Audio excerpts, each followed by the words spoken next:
Fanny. Sí. Buenos días a todos. Daré lectura al orden del día de la cuarta reunión plenaria extraordinaria del Grupo Plural, programada para el día de hoy, viernes 7 de mayo de 2021. 1. Apertura de la sesión por parte del maestro Mauricio Valdés, coordinador del SECTEC.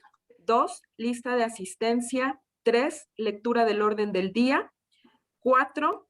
Desarrollo del diálogo, el acceso a los cargos directivos de los órganos autónomos y otros, la selección de sus titulares y su fortalecimiento institucional en el Estado de México. Segunda parte, conclusiones, con la participación del maestro José Neira García.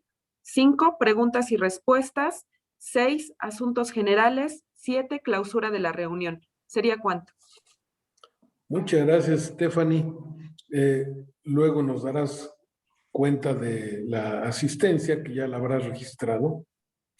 Y yo quisiera reiterarle mi agradecimiento a José Neira García, que nos dejó picados con su primera exposición, porque son de esos temas que poco se tratan, poco se han estudiado, y luego damos por hecho que la designación de los funcionarios, sea de cualquier nivel, que no sean de elección popular, que es lo que tiene más escrutinio público.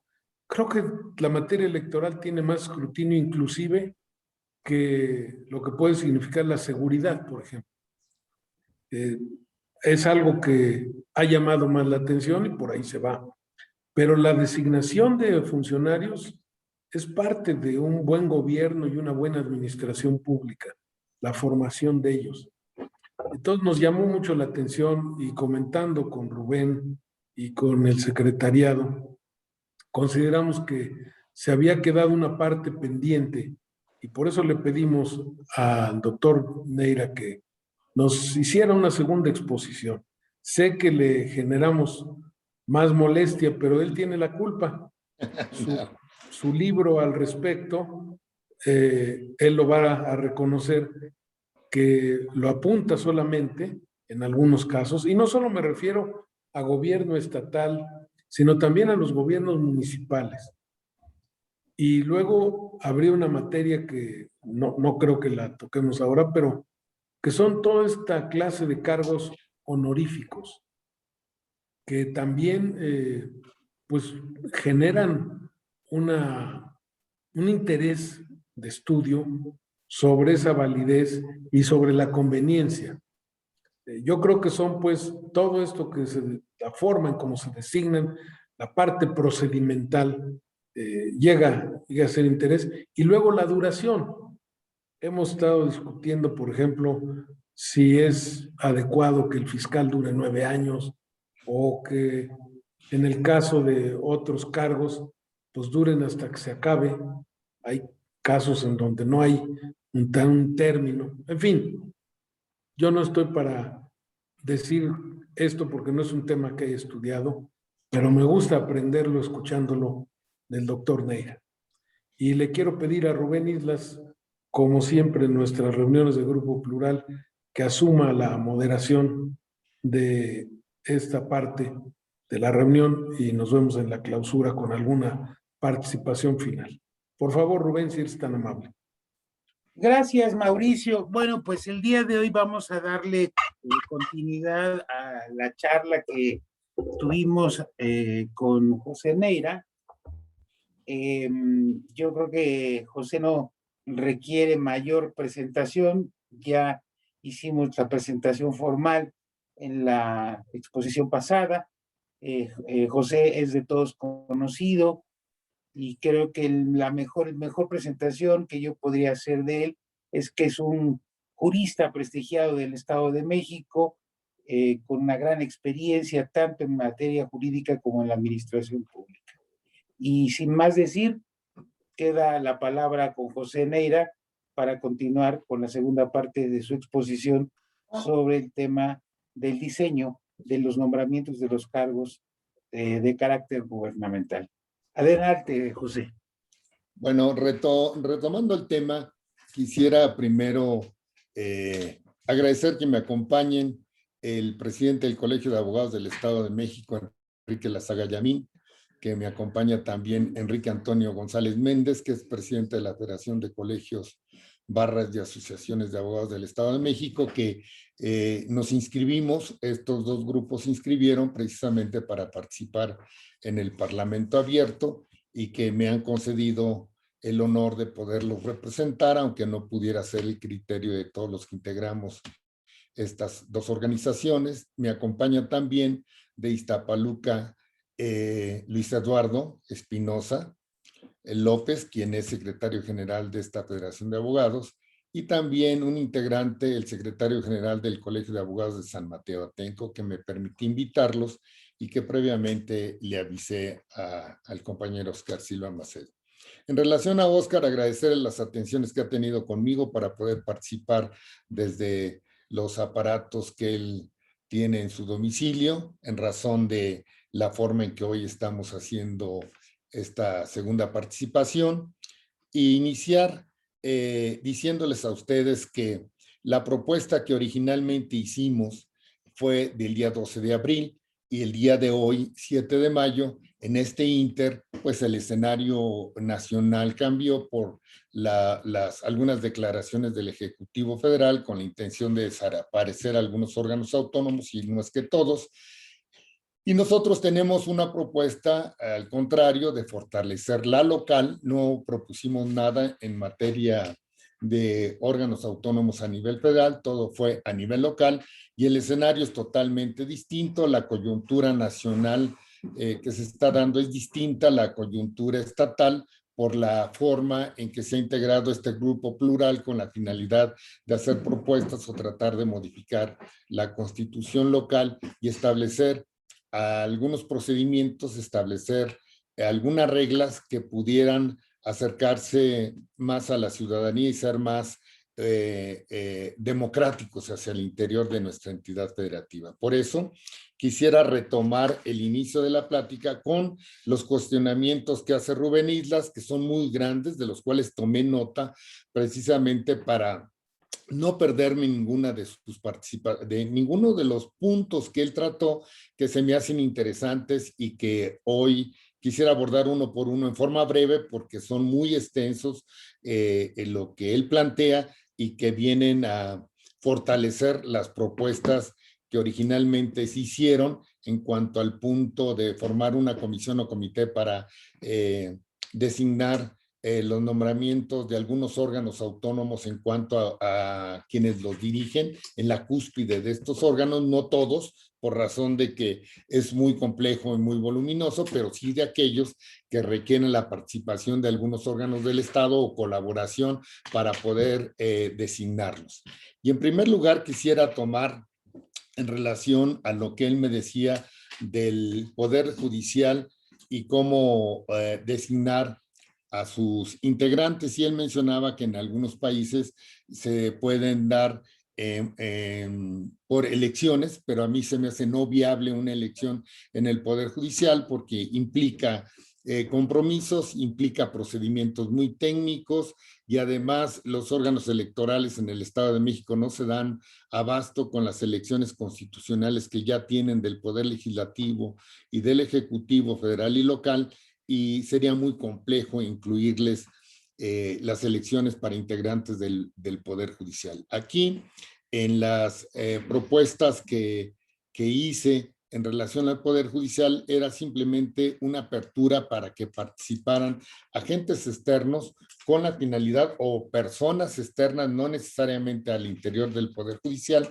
para que respetáramos el derecho de acceso a las funciones públicas como un derecho constitucional, como un derecho humano además, y además también planteado en tratados internacionales, que esto sería lo viable en este momento, de que abrieran sus convocatorias y no fueran tan cerradas y tan selectivas.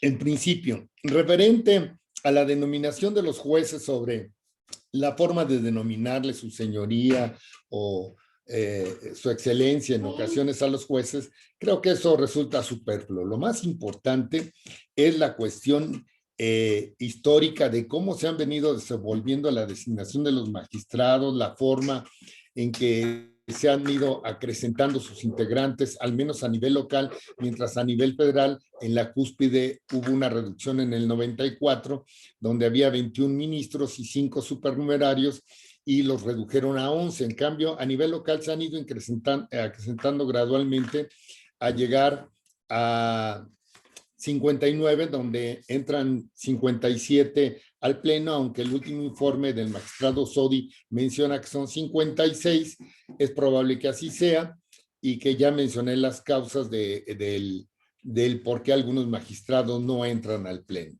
Y ese es muy especial, ahí sí se excluiría del procedimiento que estoy señalando para los otros órganos que se planteó, y ahí en forma sesgada hacia los ayuntamientos que son de elección, pero no aquellos cargos donde vienen la designación de el contralor, del probablemente el auditor, o que tiene funciones de auditoría también, los jueces conciliadores, lo relativo a la Oficina de Derechos Humanos Municipal, que pudiera también participar esta comisión en su designación, incluso del tesorero, y donde algunos de ellos son certificados en el Instituto Hacendario, y tratar de darlos a esta comisión o comité que he propuesto en uno de los puntos, y que al final la voy a perfeccionar en relación con la finalidad de concluir el tema.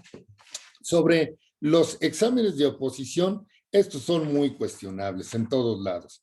La última vez que hubo un examen de oposición importante, fue cancelado, que fue en el Poder Judicial de la Federación, donde ya habían alcanzado un gran nivel de confiabilidad, pero cancelado porque se vendieron, porque los concedieron a algunas personas que querían que fueran jueces y tenían los exámenes previamente, y esto se vino abajo todo el perfeccionamiento que había tenido el Consejo de la Judicatura Federal para poder perfeccionar estos procedimientos. Ahora, los exámenes más confiables, o al menos hasta este momento, han sido los del Ceneval, donde los estudiantes para obtener la licenciatura tienen que hacer exámenes de muchas horas, a veces inician a las 8 de la mañana, terminan a las 6 de la tarde, son muy cansados, tienen que estar muy bien preparados para participar en esos exámenes, y creo que es lo que más se aproxima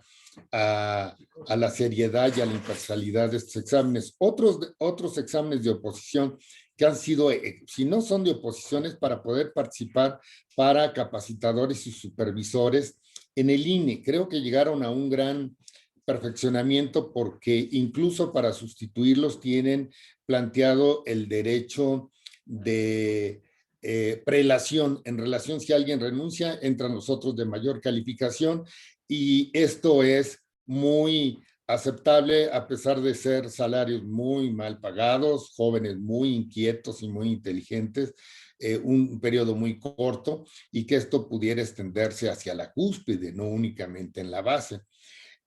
Por ello, los exámenes de oposición cada día son muy desconfiados, incluso en las universidades, donde se inscriben únicamente los que van a pasar o la materia que está dispuesta, y efectivamente hay personas que te revisan tu trabajo, te hacen el examen, sí, pero nomás hay un participante, porque nomás ese cumple con los requisitos de haber dado 3 años clase y haber dado esa materia, etcétera, y casi en ocasiones tienen destinatario.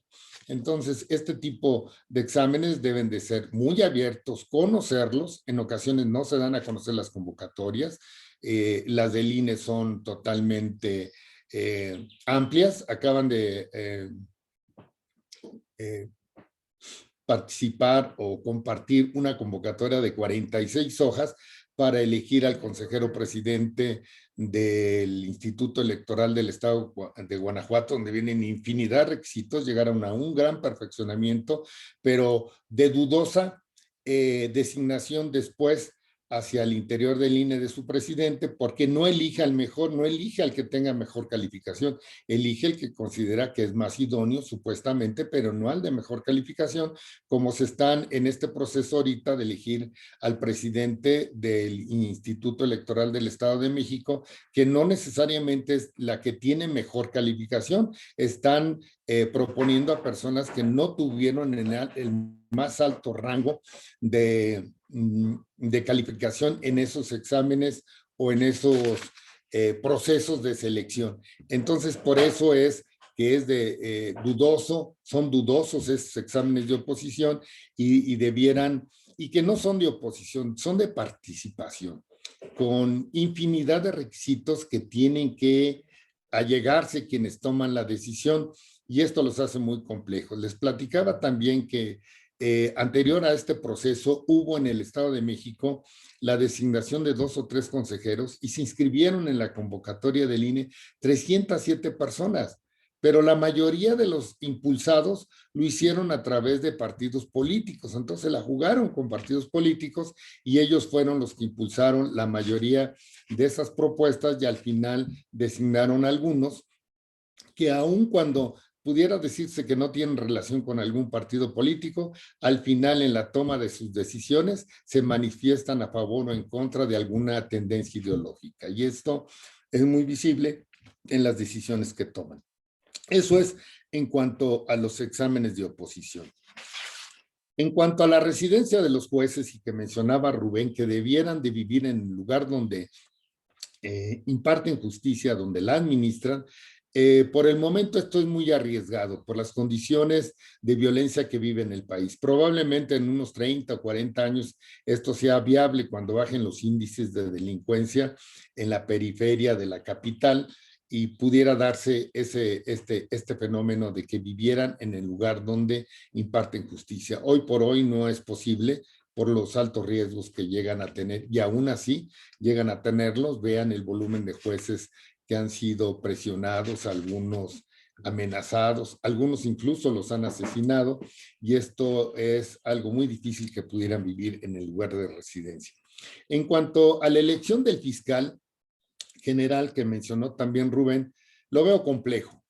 El Instituto Electoral no da para más de las elecciones constitucionales, no se ha metido, incluso ha evadido la responsabilidad de introducirse en las elecciones de los delegados municipales, sino porque no quiera, no tiene capacidad para hacerlo, aunque por disposición de la ley lo pueden hacer. Son mucho más complejas las elecciones de los 24 pueblos de Toluca para elegir a sus delegados, y ahora le incluyen también a los consejos de participación ciudadana, que una elección municipal de ayuntamiento. ¿Por qué? Porque es el volumen de personas que participan, las condiciones, la forma en que se aglomeran, la exigencia, la protesta, etcétera, que no sería posible que pudiera controlar el órgano electoral, ni siquiera las elecciones de San Pablo Topan, que es uno de las delegaciones más complejas, al menos poniendo como ejemplo el municipio de Toluca. Desconozco cómo pudiera darse en otras delegaciones de los municipios del Estado de México, pero en Toluca resultaría muy complejo.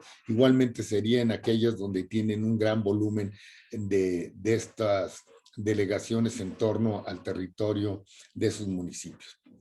En cuanto a la elección también de los regidores por circunscripciones o distritos dentro del mismo espacio de un municipio, lo considero muy complejo y tendría que estudiarse la cuestión de la teoría de la representación política, por razón de que a quién representan, a todo el cuerpo electoral, a una fracción del cuerpo electoral, y ahí también resulta complejo por razón de que tendrían que hacer elecciones en cada una de esas regiones, lo que lo hace más complejo. No hay cómo hacer el volumen total, y aquí los partidos políticos normalmente no, el partido político no pone mucha atención en cuanto a que representen a tal o cual delegación o circunscripción territorial dentro del municipio, sino quienes pueden arrastrar más votos hacia las urnas, si son delegados o no son delegados, en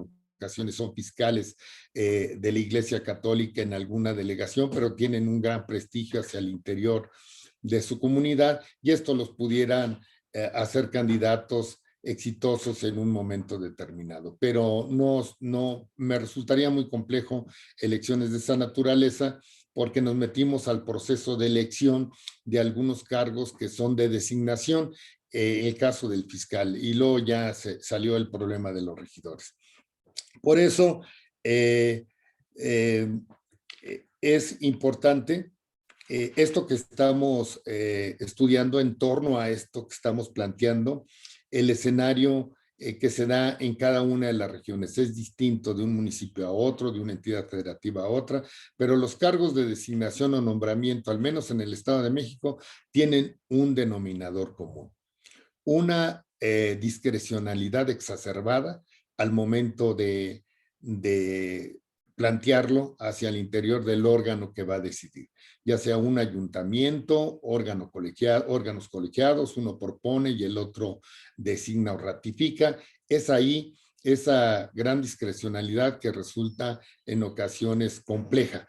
Compleja porque no te explicas que al final de todo el proceso de convocatorias, de inscripción, de requisitos, resulten ser electos o designados, más bien designados y nombrados, los que tenían más cercanía con el núcleo de la dirigencia de un partido, que ya no es una élite, no es una cooptación tampoco, o solamente una cooptación en su amplio sentido, no estricto de que el que sale designa a su sucesor. Aquí ya es más amplio el criterio de la cooptación, que puede ser el núcleo de los dirigentes de un partido político que pueden designar al sucesor en otro cargo, incluso de nombramiento en razón del poder que representan hacia el interior de las cámaras, como tradicionalmente esto ha sucedido.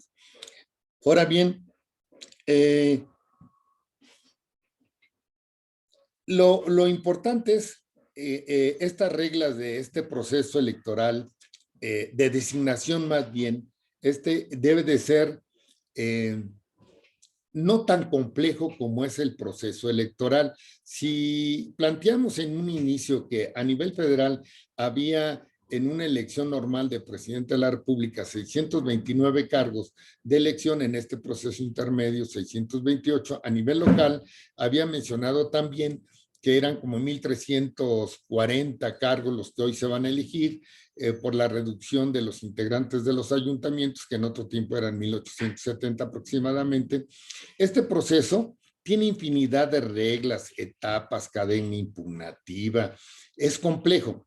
Pues bien, los cargos de no elección son mucho más grande su volumen y gradualmente se va a ir haciendo complejo en esta designación. Se va a ir haciendo compleja si toman reglas, si ponen normas que regulen estos procedimientos y que sean más transparentes y se elijan a los mejores, los más idóneos, los que cumplan con el perfil profesional que se requiere y poder desarrollar mejor las actividades que tienen estas funciones específicas del Estado o del municipio.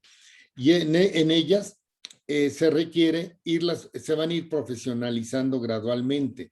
Y el servicio civil que había propuesto, en este caso, tendría que partir de la cúspide de estos órganos que fueron estudiados y no de la base, porque expliqué también que este servicio civil de carrera, pues no funcionaba, no era idóneo ni en la fiscalía, nunca se ha impulsado, aunque esté en sus reglamentos.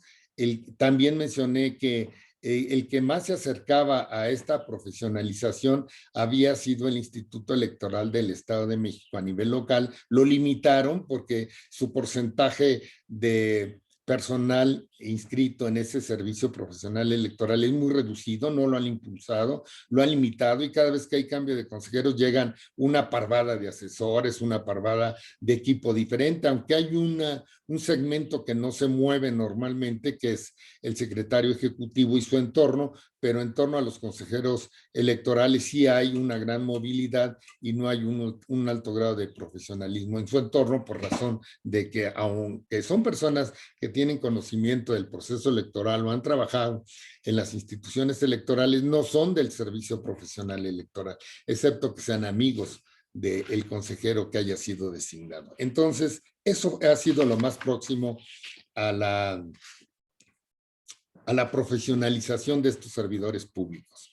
En cuanto al cerillo que menciona, dice que es preferible, dice Rubén, que es preferible tomar una decisión política, etcétera, etcétera. Yo digo que no es necesario. Primero debe ser la ley, debe de ser que cumplan con los reglamentos o las disposiciones administrativas y no temerle a las explosiones, no temerle a que pueda suceder un evento de carácter político y que tomen un palacio municipal o que quemen algún mobiliario o pintarrajeen algunos inmuebles públicos. No hay que temerle, debe de prevalecer el Estado de Derecho. Y no hay que temer tampoco a un desbordamiento social grave, por razón de que las revoluciones están excluidas en México. En el planeta no han existido revoluciones desde 1979, la última fue la del Shah de Irán, en contra del Shah de Irán. Creo que no se ha dado ninguna otra revolución, la de Egipto no fue una revolución y no creo que se vaya a dar una revolución violenta, las que se dan en forma pacífica y son revoluciones entre comillas y a través de las elecciones. Y puede haber movimientos, cambios efectivamente, pero no temer a un movimiento social de la naturaleza de una revolución, estamos muy alejados de ello. Creo que no se va a dar, es más probable un golpe de Estado que una revolución en México y creo que esto debemos de cuidarlo, debemos de estar muy atentos a lo que se está haciendo a nivel nacional que puede repercutir al nivel local. Ojalá no nos contaminen, ojalá siga prevaleciendo ejecutivos en las entidades federativas, al menos en la nuestra, distintos a los que tienen mayoría en la legislatura, con la finalidad de que exista un equilibrio de poderes donde no se imponga uno sobre el otro y que vayamos a tener un legislativo afín o igual al ejecutivo del Estado, porque entonces todas estas propuestas van a quedar en el aire. El que llega como ejecutivo normalmente llegan y en forma en ocasiones legitimada a repartirse un botín político de todos los que participaron, los compromisos por los cuales se obtuvo esa mayoría, tanto en la legislatura como en el Ejecutivo, y viene a dar al traste a una propuesta como la que estamos haciendo, que tratamos de legitimar estos nombramientos y no se violente el derecho de acceso a las funciones públicas en igualdad de circunstancias. Eso es el fondo de la propuesta. Por ello, insisto en que debe prevalecer el Estado de Derecho. Ahora bien, ustedes saben el gran desprestigio que tienen los partidos políticos a nivel internacional. Tienen, sobre todo en países como el nuestro, que tienen un alto grado, supuestamente, según estos informes que nos dan estos órganos internacionales, se encuentran en un alto rango de desprestigio y eso, pues no podemos confiarles los nombramientos de designación porque no cumplen ni siquiera con el perfil de idoneidad en el momento de designarlos. También hacía él una mención, Rubén hacía una mención en relación a los mandarines, en otra época donde designaban a los servidores públicos o a los que gobernaban determinadas regiones.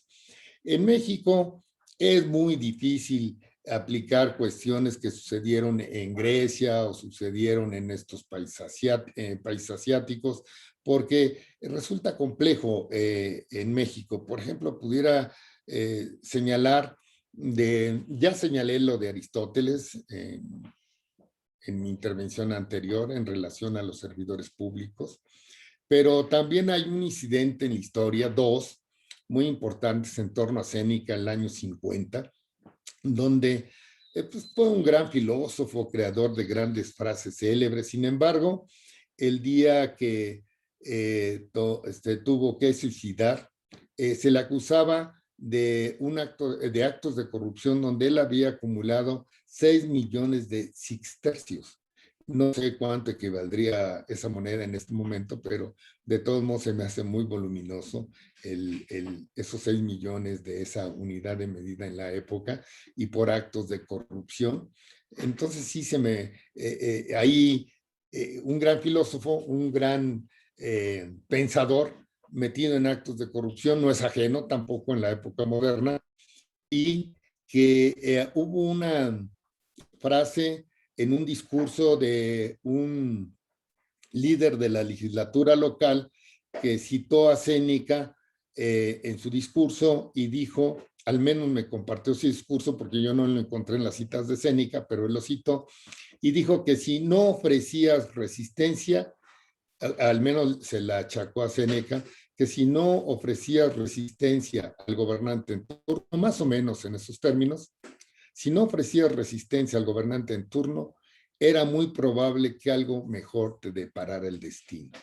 Aquí es aplicable porque mucha gente ya no ofrece resistencia en los nombramientos, ya no impugna, no protesta, porque estamos inmersos en estas malas prácticas y ya lo hemos tomado como parte de nuestra cultura general, que es muy probable que nos vaya mejor o el destino nos pueda deparar algo mejor si guardamos silencio y no nos oponemos a estas designaciones burdas y toscas, donde no se cumplen con los requisitos mínimos de residencia, idoneidad, preparación académica, etcétera, etcétera. Y yo creo que es el momento de establecer reglas mínimas para estas funciones específicas que tiene el Estado y además que son muy delicadas. Las que podemos arrebatarles a los órganos centrales de la designación de los integrantes del Consejo General del IEM, a las que podemos arrebatarles al Senado de la designación de los integrantes del Tribunal Electoral del Estado de México, y las otras donde podemos participar a nivel local, a los órganos al interior de la universidad, como es el caso del órgano de fiscalización, así lo denomina la ley, donde pudiéramos escoger a los mejores, que pudiéramos seleccionar a aquellos que vayan a hacer su función y que vayan auténticamente a legitimar los actos que suceden hacia el interior de estos órganos. Pero si vamos a caer en unas decisiones que en la teoría, al menos así nos enseñaron nuestros profesores en ciencias políticas, y creo que Óscar ojalá recordara que nos encargaron leer a Maurice Duverger en aquella época sobre un segmento ahí muy importante que me pareció importante en la época sobre el centralismo democrático, de cómo tomaban las decisiones los dirigentes de los partidos para poderlas legitimar. Y esas decisiones las tomaba el núcleo de los dirigentes del partido, tomaba una decisión, bajaba infinidad de propuestas a las asambleas, a los consejos, y a bajar la decisión de sus propuestas, después la volvían a subir y legitimaban a las personas que ellas habían propuesto, desde luego algunas cumpliendo los requisitos de preparación, idoneidad, etcétera, pero la decisión la tomaban en la cúspide y después pasaban por todo ese proceso y al final la legitimaban. Si generáramos un órgano de esa naturaleza que pudiera legitimar así, volvíamos a caer en el mismo procedimiento que han caído todos los partidos políticos, todos sin excepción, de hacer ese proceso de proponer en la cúspide, pasarlos por todos estos procesos y legitimarlos. En México, en sentido peyorativo, le llamamos a eso dedazo, y el pueblo lo identifica perfectamente bien y no le explicamos qué es el centralismo democrático y cómo lo desarrollaron los partidos comunistas. Sin embargo, lo aplicamos en todos los partidos.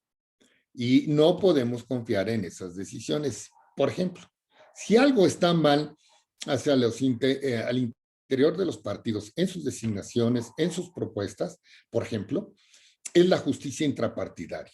Horrible, la justicia nunca sanciona a nadie le retiran su candidatura, tienen infinidad de irregularidades si no hay sanciones hacia el interior. Antes de la reforma de 2007, me parece, tenían infinidad de instancias. Unos llegaban a tener hasta 4 instancias y con la reforma de la época de noviembre de 2007 aproximadamente, les obligaron a que nada más tuvieran 2 instancias. Hoy la mayoría de los partidos políticos hacia el interior nomás tienen una instancia, un solo recurso, y ese recurso lo agotan, son eficientes en agotarlos, pero no hay sanciones, no aplican sus estatutos, sus convocatorias son violentadas constantemente, entonces no podemos confiar en ellos tampoco que nos hagan propuestas para designar cargos cargos de nombramientos, o que ellos los impulsen, o que ellos estén atrás de esas designaciones, si al interior son los más burdos en impartirse justicia partidaria, pues ¿qué esperamos hacia el exterior con los que no son militantes? Bien. Por eso estos procedimientos de los cargos a los que me he hecho referencia deben someterse totalmente a la Constitución para poderlos legitimar después en las leyes secundarias. Porque si no los legitimamos en la Constitución, después van a ser impugnables y tenemos problemas graves. Un caso concreto es el artículo 61 de la Constitución, no, el artículo 61 de la Ley de Amparo, que en sus fracciones 5 y 7 nos dice con toda claridad cuándo es improcedente este instrumento de control de la constitucionalidad. Cuando el Poder Legislativo hace nombramientos, ya sea federales o locales. Las locales es la 7, la fracción 7. Entonces, y en la 15 es donde se excluye de todas las designaciones en cuestión de la materia electoral. Pero ahí podríamos no participar de estos supuestos que dice la Ley de Amparo, si creamos una comisión y que no sea el legislativo en colaboración, puede ser con otro poder o con otras instancias donde haga los nombramientos, porque esto hace nugatorio cualquier medio de impugnación, aun cuando en los tratados internacionales esté dispuesto un medio de impugnación precisamente para impugnar cuando se cometen violaciones a nuestro derecho humano de acceso a las funciones públicas. Por ello, cuando se establezca o si llega a establecerse una comisión de esta naturaleza, que lo veo en ocasiones quienes están inmersos en estas prácticas hasta lo ven como una ocurrencia. Decir, no, ¿cuándo se va a dar eso en el país? Bueno, pues hay que sentar las bases y además, como Mauricio Valdés prometió que todo esto se iba a publicar, que iba a haber constancias, a pesar de la extrema sencillez con que se conducen, con la extrema limitación de recursos con que está funcionando este grupo plural y más que nada el secretariado técnico, que piden personal, que piden equipo y hacen infinidad de esfuerzos. Aún así, en lo personal, confío en que esto puede llegar a cristalizarse, de sentar las bases de una futura reforma a la Constitución, sin hacerle caso a aquellos supuestos constitucionalistas que empiezan a hablar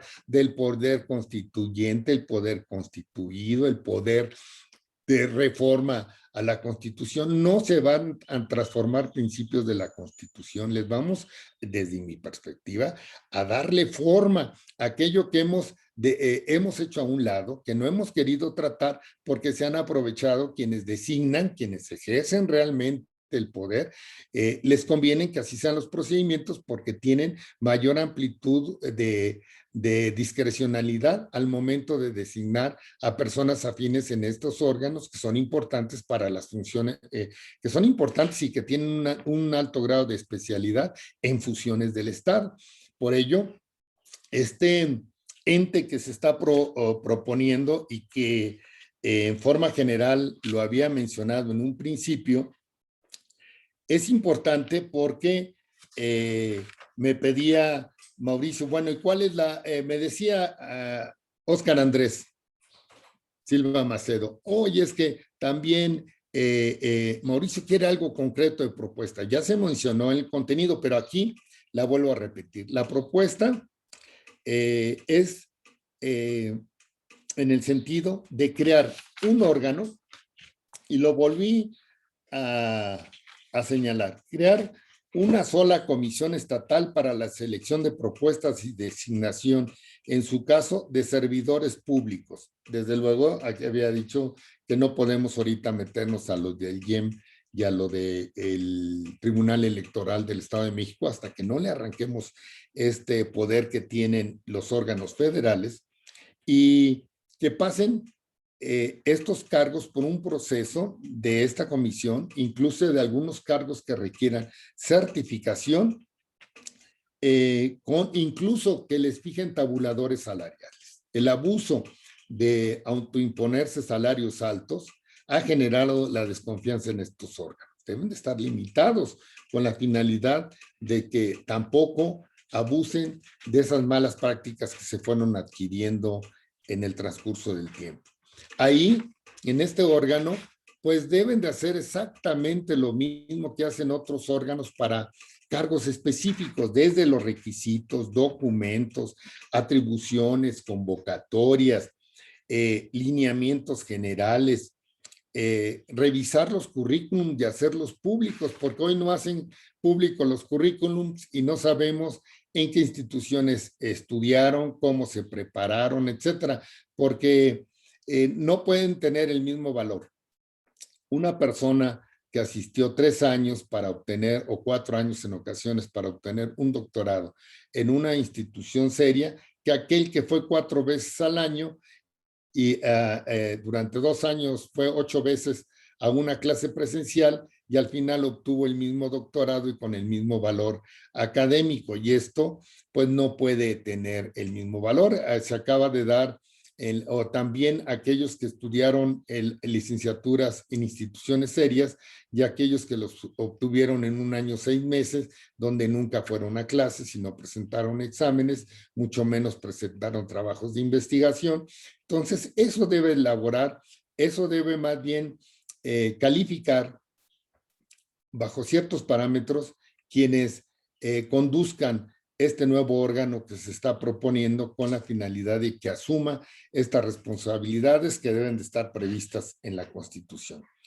Esto es importante porque se trata de acabar con malas prácticas. No va a ser inmediato, es muy lento este proceso. Probablemente se lleve el mismo proceso de consolidación que han tenido los órganos electorales. Ellos llevan 30 años y han ido perfeccionando sus procedimientos y hoy es muy difícil que llegue a cometerse un fraude en la urna. Podrá cometerse en otro lado, pero no en la urna.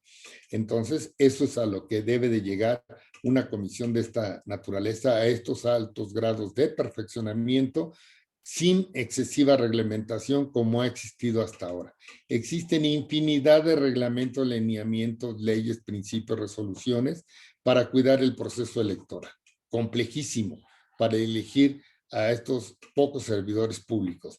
Y no existe nada o prácticamente nada para designar al gran volumen de servidores públicos por designación en las cantidades que mencioné al inicio de esta plática y que hoy es la forma en que estoy proponiendo que se logre la excelencia en la designación de estos procedimientos, y la excelencia únicamente se va a lograr repitiendo constantemente estos procedimientos de selección de las personas de mayor calidad para ocupar estos cargos que son muy cotizados para quienes estudian en instituciones de educación superior y requieren cierto nivel de escolaridad.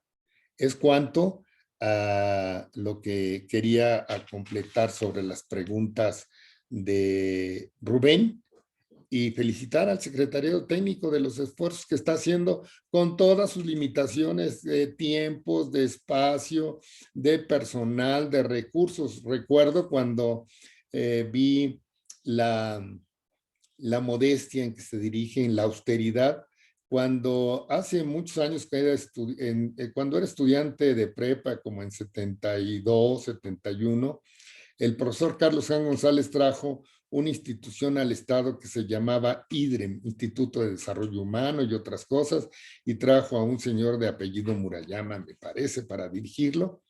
Lo llenaron de recursos, lo que les sobraba era recursos para la actividad que iban a realizar. Eso significó algo muy importante de cuando hay voluntad política para ejecutar alguna política de gobierno, todo el apoyo.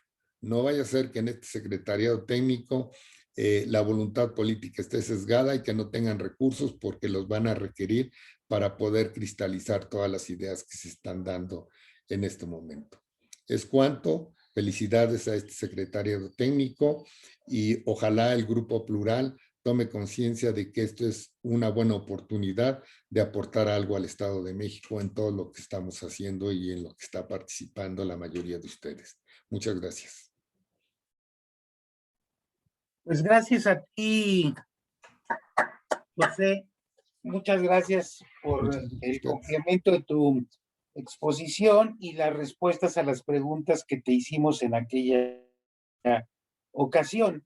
Bien, pues vamos a abrir una parte de preguntas y respuestas. Ya veo que hay solicitudes de preguntas. Veo aquí a el licenciado Enrique A. No me parece completo su apellido. Antonio, ¿Eh?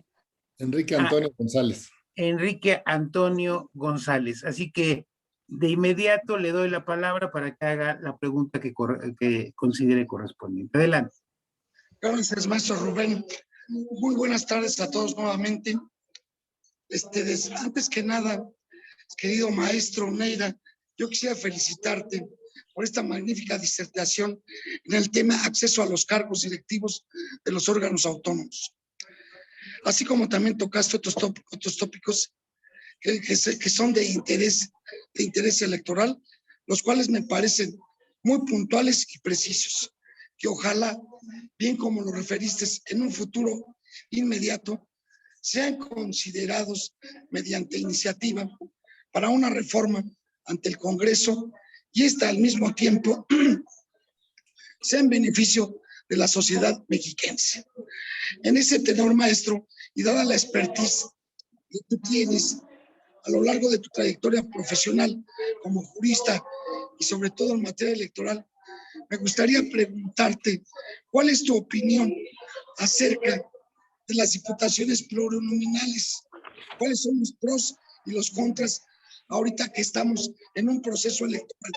Es cuento y nuevamente felicidades, maestro. Sí, ¿puedo contestar una por una, Rubén? Claro, sin problema, si me te examina problema. Adelante. Gracias, Rubén. Ya habíamos tratado el problema y no son, el vulgo las conoce como diputados plurinominales, pero en realidad son diputados de representación proporcional. Los plurinominal se refiere a que son muchos nombres y que aparecen en una lista y los diputados han distorsionado el nombre, sobre todo ellos mismos que dicen que son diputados pluris, pero en realidad son diputados de representación proporcional.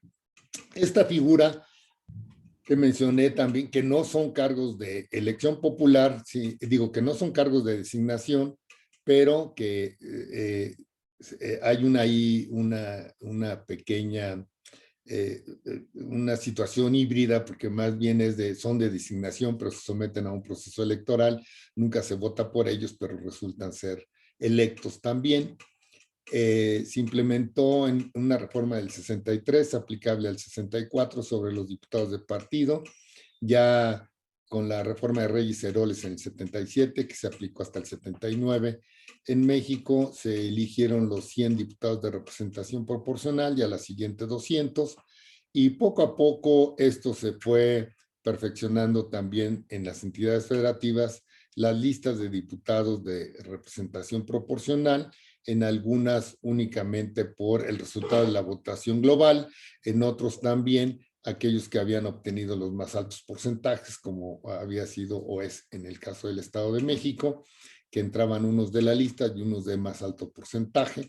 Empezaron a combinarlos, que se me hacía lo más apropiado que entraran los de más alto porcentaje en la votación de los diputados de mayoría, en razón de que en las listas aparecen normalmente los amigos del gobernante en turno o del auténtico jefe del partido o los dirigentes del partido, en ocasiones las esposas de los dirigentes de los partidos, y esto lo han distorsionaron lo que debiera ser los diputados de representación proporcional y que debieran estar auténticamente representados los grupos que no obtuvieron la mayoría hacia el interior de las elecciones, pero resulta que prácticamente vienen a representar la cúpula, la élite de quienes gobiernan en ese momento, y representan a una élite y no representan a los grupos minoritarios.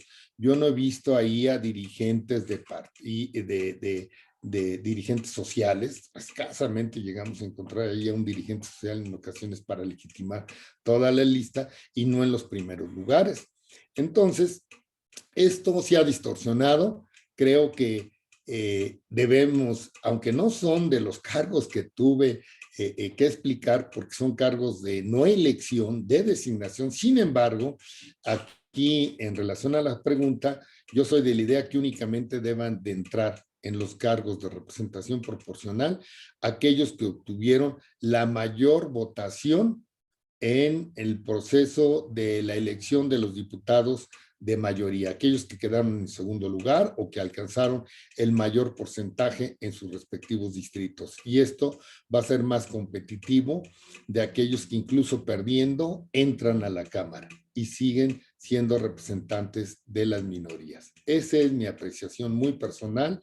Ojalá los partidos pudieran llegar a un consenso de construir una propuesta de esta naturaleza, aunque sea a nivel local, aunque a nivel federal lo veo muy difícil por los grandes intereses que tienen, pero podríamos empezar, si ya empezamos con que entraran uno de la lista y uno de los de que obtuvieran mayor porcentaje de votos, pudiéramos irnos a que fueran, a que entraran exclusivamente aquellos que obtuvieran mayores porcentajes de votos en sus respectivos distritos o en forma global o más próximos al primer lugar. Y esto sería más democrático incluso. Es cuanto en relación a esta pregunta. ¿Se me permitiría hacer otra pregunta? Sí, vamos a tratar de que todo el mundo participe, hacer socializar más el tema, y vamos haciendo un listado. Si más adelante volvería yo a otorgarte la palabra para la pregunta. Está bien, sin problema. Si no hay ahorita alguien que me pida la palabra, enseguida sigues tú. Sin problema. Alguien me está pidiendo la palabra, Enrique Lazaga. Adelante, Enrique. Gracias, buenas tardes a todos.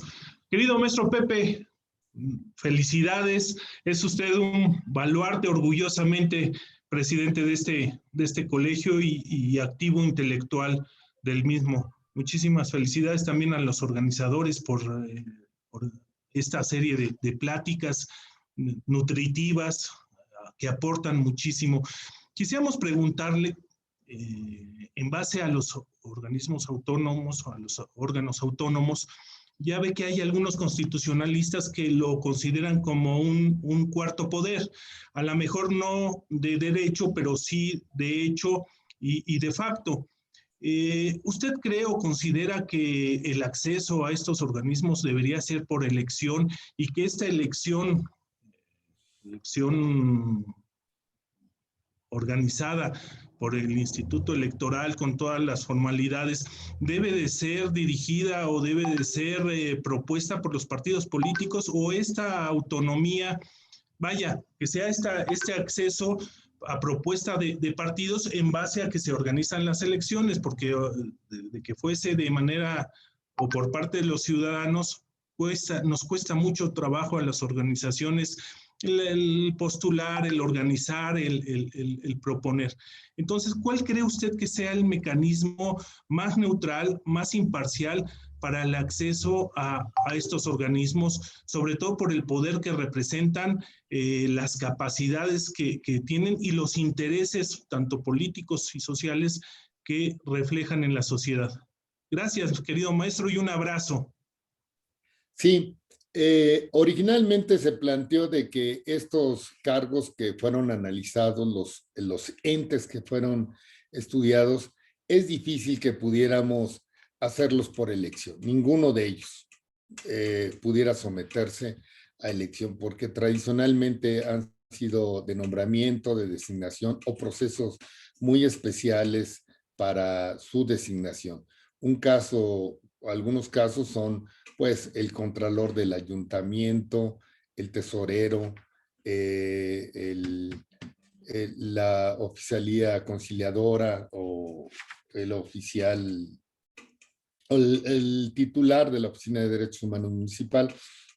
El antecedente que tenemos más próximo es que fue los jueces de menor cuantía que se elegían conjuntamente con la planilla del ayuntamiento y los separaron y después los designaba el Poder Judicial, después ya los sacaron del municipio y generaron algunos juzgados de menor cuantía. No sería el proceso de elección de ninguno de los cargos, mucho menos el de el rector, que también fue estudiado, del Consejo Universitario, que también se planteó en el cuerpo de la primera participación. Y también mencioné, por ejemplo, que sería muy descabellado implementar el sistema del voto universal directo y secreto hacia el interior de la universidad, que ya había hecho o planteado una iniciativa hacia el interior de la legislatura, un grupo parlamentario muy numeroso además, donde proponía implementar el voto secreto, como lo mencioné, que no sería factible, no sería posible por razón de que el voto universal directo y secreto trae de la mano otras figuras que necesariamente tienen que implementarse, como un voto igual a una persona, y que es en todos los órganos, no nomás es para elegir un consejero o para elegir a un director, es para todos los órganos colegiados que toman las decisiones hacia el interior de la universidad, del propio rector. Por la sencilla razón de que el cuerpo electoral hacia el interior de la universidad lo conforman el 89% de los estudiantes. Sería prácticamente un gobierno de los estudiantes y esto no ha generado ningún éxito en ninguna institución de educación superior donde gobiernan los estudiantes. Ya tuvimos una experiencia que platiqué en mi primera parte de las escuelas preparatorias populares, que no fueron exitosas, desordenadas, anárquicas totalmente, y que no sería factible implementar esa figura hacia el interior de la universidad si no hemos podido ni siquiera cumplir con el principio de la equidad de género en estos órganos colegiados, mucho menos implementar una elección universal hacia el interior de la universidad. Creo que los procedimientos están correctos, solamente hay que corregir los vicios que hay hacia el interior, que son muchos, se tienen que corregir, pero no necesariamente debe ser a través de elecciones de todos los órganos que mencionaron, tampoco de quienes son consejeros en el Instituto de Transparencia, los que son, o tienen otra denominación, no consejeros. El otro órgano que fue estudiado fue el Tribunal de Justicia Administrativa, que tampoco sería conveniente elección. Simplemente hay que perfeccionar sus procedimientos. Por ejemplo, en el Tribunal de Justicia Administrativa hay magistrados que en su vida pisaron un tribunal, que en su vida yo creo llevaron algún asunto, realizaron actividades políticas, fueron presidentes municipales o diputados o tuvieron otra función del Estado, pero jamás se inmiscuyeron en las cuestiones de la justicia. ¿Cómo van a poder conocer, por ejemplo, algo elemental que debe saber un juzgador es de la teoría de los componentes de la norma? Pues en su vida oyó hablar de ese tema o de las acciones afirmativas, mucho menos, ni sabrá en qué consisten. Sin embargo, es un juzgador y son cosas que tiene que aplicar. Y además estas figuras son aplicables a los cargos de no, perdón que lo retome, pero es para los cargos de no elección, donde sí pueden estudiarse a partir de 2011 estas figuras, por razón de que estamos viendo un derecho humano que es el acceso a las funciones públicas. Y una de ellas es precisamente las acciones afirmativas, perdón que lo haya traído a plática, que sí es aplicable para las personas que van a ser designadas, porque aquí se logra más bien estas medidas temporales de las acciones afirmativas son importantes porque deben ser razonables, proporcionales, objetivas, orientadas sobre todo a la igualdad material, al acceso a la función pública. Eso es elemental.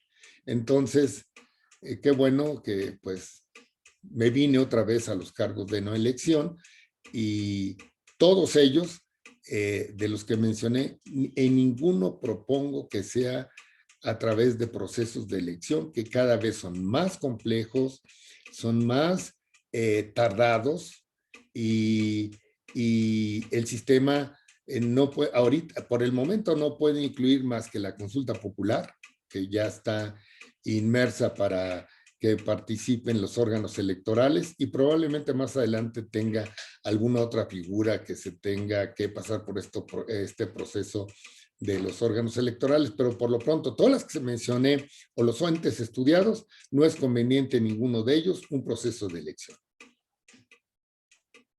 Es cuanto en relación a esta pregunta. Muy bien, José. Está abierta el uso de la palabra para quien quiera hacer otra pregunta. Bueno, no veo a nadie más, entonces nuevamente le voy a dar la palabra a Enrique González. Adelante, y quería hacer otra pregunta. Gracias, maestro. Referente al tema que nos tocaste en tu exposición, me gustaría saber cuál es tu opinión.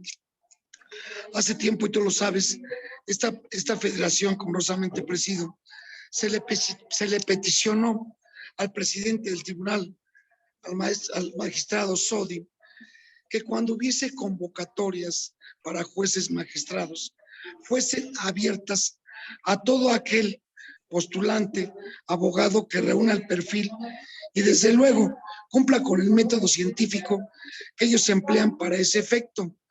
¿Considerarías tú que esa fórmula es la adecuada, que haya la apertura nuevamente a toda la abogacía en general cuando se dé ese tipo de convocatoria por el Consejo de la Judicatura? Es cuanto, maestro.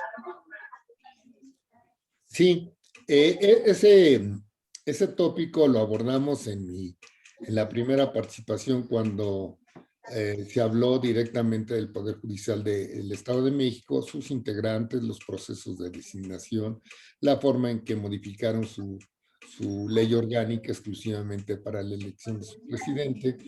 También hicimos señalamientos sobre los vicios que había hacia el interior. Creo que ahí ha sido muy limitado la participación de los abogados externos. Es más, no ha existido la de abogados externos, excepto cuando el gobernante en turno en tiempo pasado designaba a sus amigos magistrados, los traía de otro lugar y no necesariamente los que hacían carrera judicial. Ahí el problema de fondo, y mencionamos también al magistrado Sodi en la intervención anterior, de que es de mayor apertura, ahí sí debiera de abrirse a mayor participación de abogados externos, porque es el único órgano del Estado y además en el nivel de poder que monopolizan los abogados. Los abogados ahí son mano, a excepción de los peritos y algunos otros que prestan servicios administrativos, pero lo monopolizan abogados, licenciados en Derecho. Entonces ahí el gremio sí debe de hacer propuestas más profundas, a más detalle, para que se perfeccionen sus procedimientos de designación de jueces y magistrados. También se mencionó a una propuesta y que ahora la quiero ratificar y detallar, donde algún juez proponía que al presidente del tribunal lo designaran por un proceso de elección todos los jueces adscritos al Poder Judicial del Estado de México. En esta época no creo que rebasen los 450 jueces. No sé si ahora haya mayor número de todos los que tienen ese nivel. De primera instancia o algún, no sé, la clasificación de los jueces y su grado de especialización hacia el interior, pero él proponía que fuera a través de una elección con urnas, etcétera. Tampoco es viable, se generan intereses, se generan compromisos hacia el interior para poder votar por tal o cual persona, las promesas con la finalidad de llegar a su titularidad. Creo que no es oportuno una elección de esa naturaleza de los jueces. Por el momento ha sido lo más viable que obtengan el mayor alto de profesionalización hacia el interior, pero sí deben de ser analizados en su personalidad, sobre todo aquellos que hayan cometido violencia de género, aquellos que tengan algún comportamiento muy especial de de rencores o odios hacia las partes o los abogados litigantes, o sobre todo hubo una época en que había jueces mujeres en materia familiar, y duro era contra los varones en cuanto a pensiones alimenticias y en cuanto a otras medidas cautelares. Creo que ahí sí debe, hacia el interior del tribunal, prepararlos, evaluarlos mejor con la finalidad de que ocupen esos espacios. Por el momento, nomás estamos solicitando la apertura en forma general a personas externas que no le pongan limitantes de que dicen que deben ser académicos o personas que se dediquen a la investigación, ¿no? También entre los abogados postulantes hay excelentes abogados que pudieran también ser excelentes como administradores de la justicia. Es en cuanto a esta pregunta. Gracias, José. Gracias por tu respuesta, maestro. ¿Quién más quisiera hacer alguna pregunta?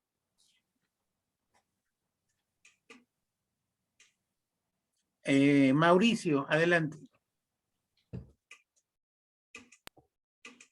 Ahora sí, como decimos en términos parlamentarios, para alusiones personales, mi querido Pepe.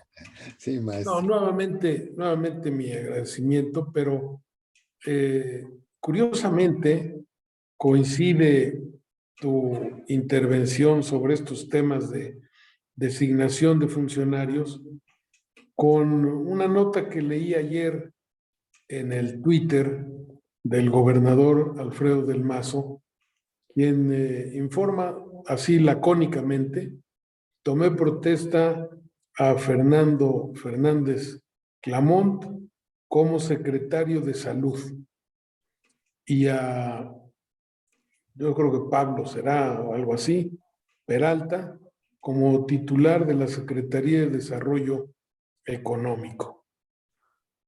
Es la forma en cómo nos estamos enterando los mexiquenses de un nombramiento, primero de una remoción o renuncia, no sabemos qué pasó, en plena pandemia, del secretario de Salud.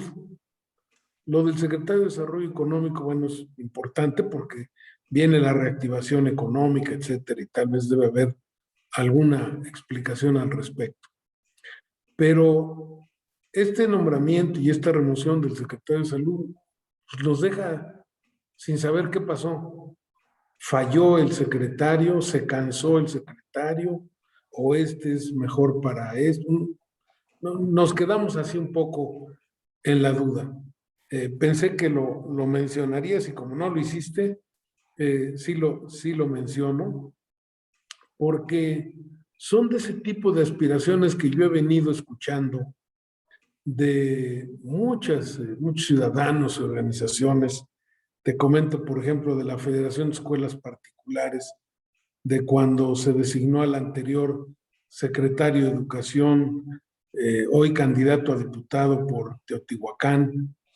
Y este tipo de cuestiones que han venido pasando en el gabinete del gobierno del Estado con nombramientos, pues que, no sé, ya sabemos que el Poder Ejecutivo recae en una sola persona, pero no puede ser que en una reunión de este tipo donde estamos analizando cómo se designan y cómo se deben designar a los funcionarios, tú has anotado muy bien una posibilidad que hubiera una comisión y tal vez esta comisión debiera estar en el Poder Legislativo, porque es el que controla al Poder Ejecutivo y también al Poder Judicial.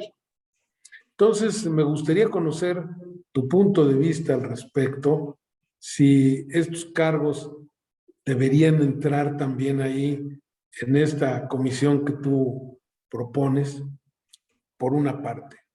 Por otra parte, yo sí creo que tendríamos que apuntar más en los requisitos que deben reunir los aspirantes a diversos cargos. La verdad es que después de lo que estamos viendo en la administración pública en general y nosotros vemos luego desempeñarse en los cargos públicos como gobernantes o representantes, pues nos queda como que una tarea pendiente para mejorar en estas instancias de si son los requisitos o qué es lo que tendríamos que hacer, Pepe, después de que tú has estudiado todo esto, para mejorar esta práctica de la designación. Ya no caemos, creo, en el nepotismo. Ya parece que eso sí se superó. A lo mejor en los compadrazgos todavía, pero esta parte de designación de no sabemos quién, siempre luego aparecen las críticas, porque ya sabemos que si quieres enterarte de algo en política o en gobierno, pues que te den un nombramiento y vas a ver de lo que te vas a enterar. Pero lo malo es que ya te nombraron y ya estás ahí firmando como tal. Y luego porque, y lo digo en términos de que hay varios dirigentes de organizaciones de abogados, yo no sé si hay ese delito de que alguien ocupe un cargo sin cumplir ni siquiera los requisitos legales que hay. ¿Qué es lo que se puede hacer? Porque a lo mejor yo nombro a alguien que dice que debe ser abogado, licenciado en Derecho, pero nombro a mi compadre, que es licenciado en X, no cumple con el requisito. ¿Qué es lo que se puede hacer o qué deberíamos prevenir en esos casos? A ver, Sí, Pepe, ¿cómo ves? sí, maestro. En relación a la primera pregunta sobre los secretarios de Estado, es un vicio muy añejo que el gobernante del Poder Ejecutivo, el titular del Poder Ejecutivo en nuestra entidad federativa, cuando llega al poder, se trae infinidad de personas de otras entidades federativas sin cumplir los requisitos, y al menos el fenómeno yo lo he estudiado a partir de Isidro Fabela y la forma en que gradualmente venían importando funcionarios. Alfredo del Mazo González fue el que más trajo personas importadas de otras entidades federativas al gobierno del estado en todas las áreas vinieron de todas partes, algunos no muy especializados, pero amigos del gobernante, y llegaron e invadieron en todas las áreas, una de ellas muy conocida en el área de gobierno, que fue extraordinaria por las atrocidades que llegó a cometer, despedir, controlar todas las áreas de seguridad pública y de política, y fue algo muy especial. En otra época fue el Procurador General de Justicia y traía a muchos fiscales, a muchas personas en su entorno, que ya lo platiqué en mi participación anterior. ¿Cómo se puede evitar? Sí leí la noticia, no quise abordarla para no verme agresivo con la decisión que se tomó, porque en primer lugar son personas que nadie conoce en nuestra entidad federativa, ninguno de los dos, al menos el segundo apellido del secretario de Salud es conocido en el ámbito de los grupos empresariales, el Peralta, nomás los que nosotros conocemos aquí de Pastegé, de los que en su calidad de empresarios, pero normalmente son personas no conocidas. Aquí, por eso, probablemente no entren a una comisión o a un comité para su evaluación y designación y aprobación en su momento o ratificación de la legislatura. Es correcta el grado de discrecionalidad que tiene el gobernante para nombrar a sus secretarios conforme a los requisitos que marca la Ley Orgánica de la Administración Pública.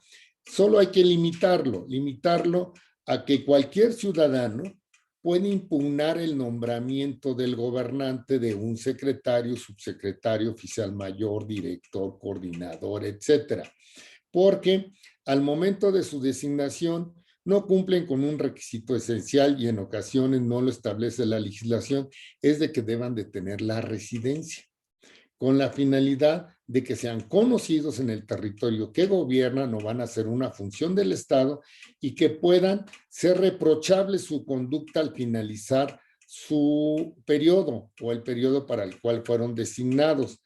porque resulta que llegan a ser secretarios y ni siquiera viven en el territorio del Estado de México, iban y venían a la Ciudad de México, a otra entidad federativa, o nomás trabajaban mediodía en la ciudad y se retiraban el otro mediodía fuera de la ciudad, o al menos fuera del territorio del Estado de México, no la ciudad de Toluca.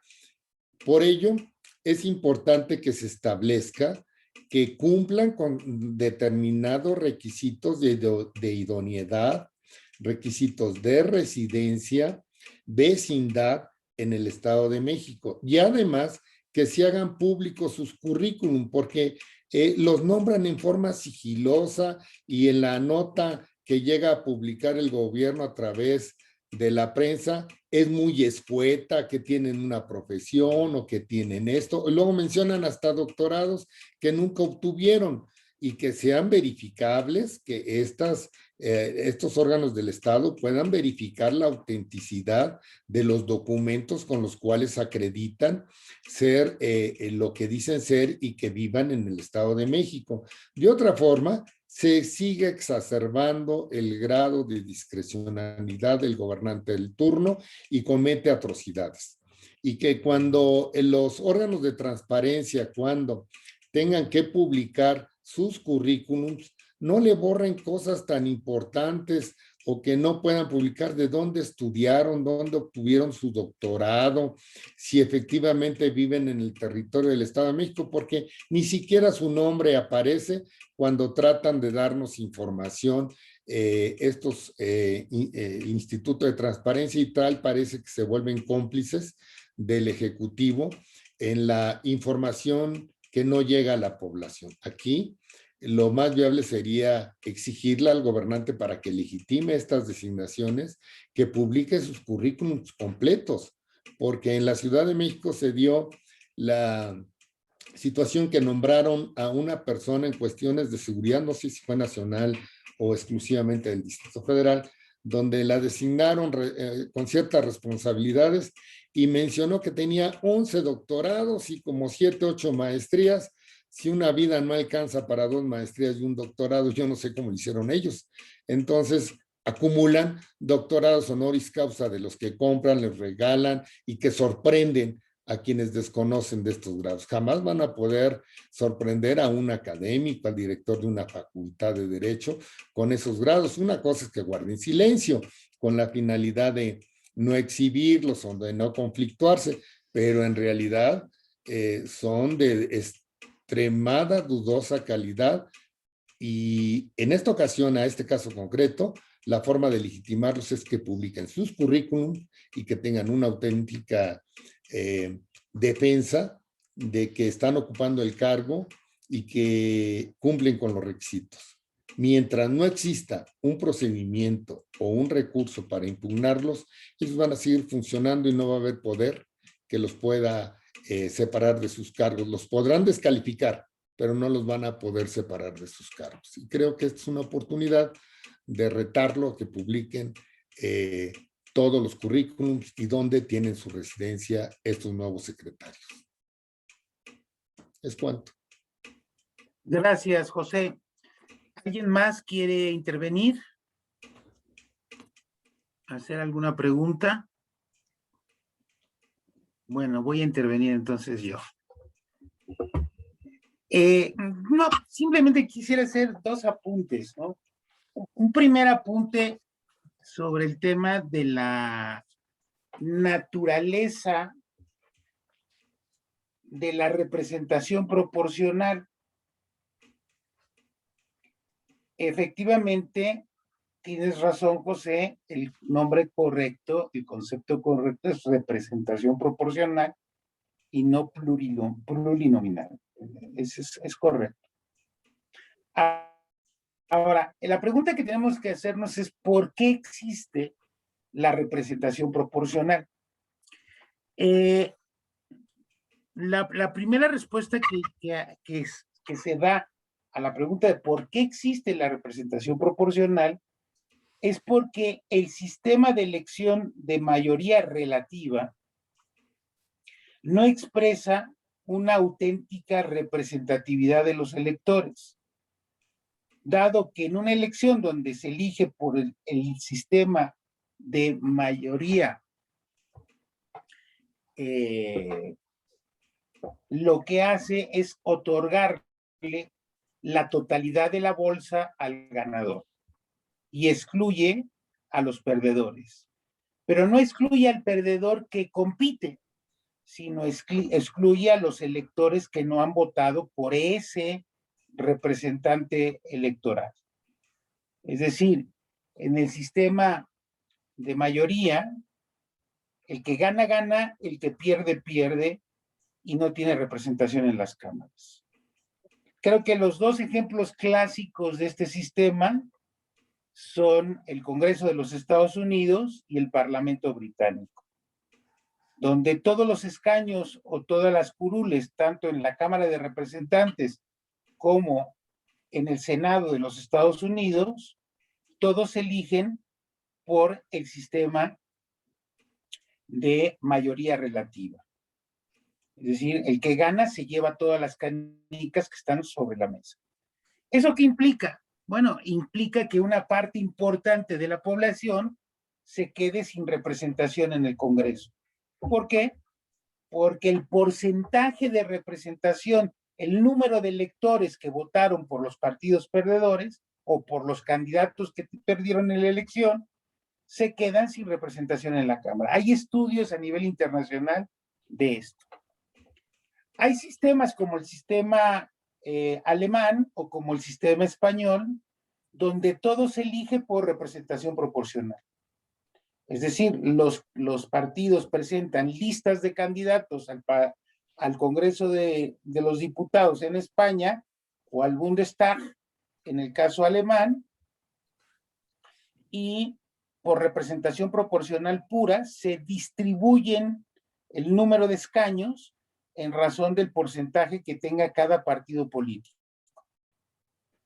Yo haría una consideración al respecto de que no se eligen a los diputados de representación proporcional, por supuesto que se eligen. El votante que va a votar representantes en el Bundestag o en la Cámara de los Diputados en España, elige en una boleta, vota por un partido y elige la lista de ese partido que va y representa por representación proporcional pura, tanto en la Cámara de los Diputados como en el Bundestag, a ese partido político. Allí, en ese caso específico, los representantes son representantes del partido político y de la población. Hay una combinación entre ser representante del partido y de la población. Llega a tal nivel de que si un representante, un diputado en el Congreso de los Diputados en España quiere cambiar de partido político, decide cambiar de partido político, ya no pertenecer a ese partido político, no puede dar el salto a otro partido político, deja su escaño y el partido político al que pertenecía él mueve la lista y sube el siguiente de la lista y mantiene el número de representantes por partido político. De tal manera, de lo que ocurre en las cámaras, tanto en el Congreso de los Diputados en España como en el Bundestag, es que se combate la sobrerepresentación de los partidos políticos.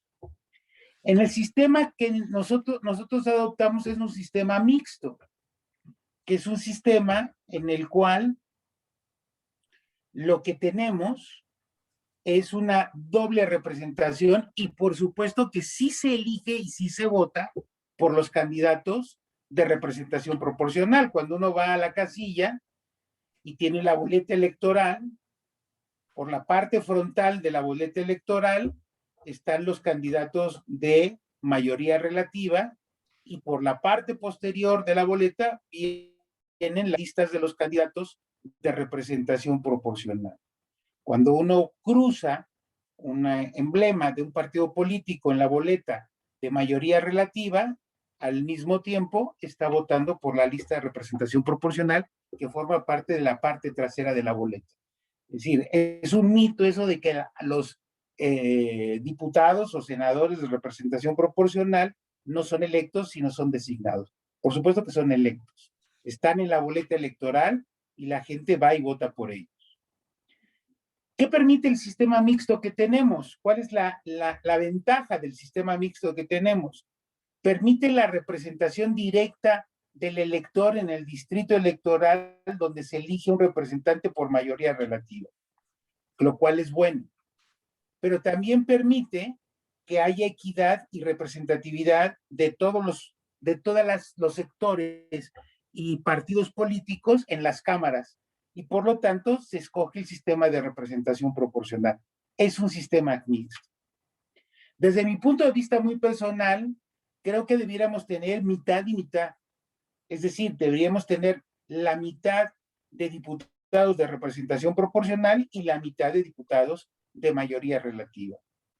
Desde mi punto de vista, por ejemplo, en el caso del Congreso de la Unión, creo que debiera haber una disminución del número de diputados en el Congreso de la Unión. Me parece que 500 son demasiados, pero podríamos contar con 300 diputados en el Congreso de la Unión, 150 de mayoría relativa y 150 de representación proporcional.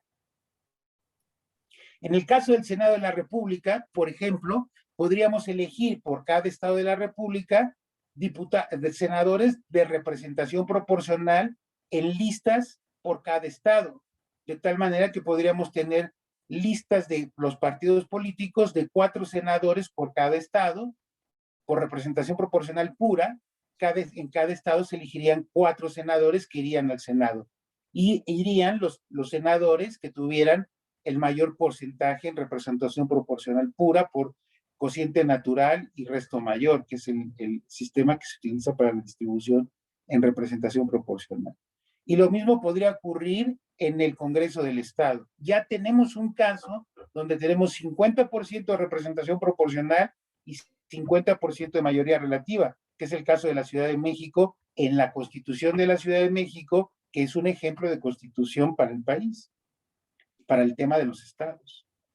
Entonces, creo que se ha satanizado mucho el método de representación proporcional, pero desde que se acuñó el sistema de representación proporcional en las cámaras en México, las cámaras en México han tenido mucho mayor actividad parlamentaria, mucho mayor debate y mucho mejor debate en las comisiones que cuando solamente teníamos el sistema único de mayoría relativa.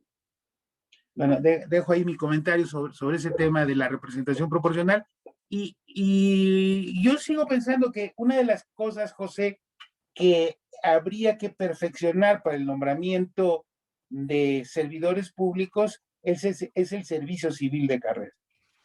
Me parece que el servicio civil de carrera vendría a resolvernos muchos problemas en el tema de los nombramientos de los órganos autónomos. Ahora, yo sí creo que lo que tenemos que hacer es un tránsito de los órganos autónomos, a tener una evolución en el diseño institucional de los órganos autónomos, en donde además implicaría nuevos métodos de selección de quienes estuvieran a cargo de estos órganos autónomos.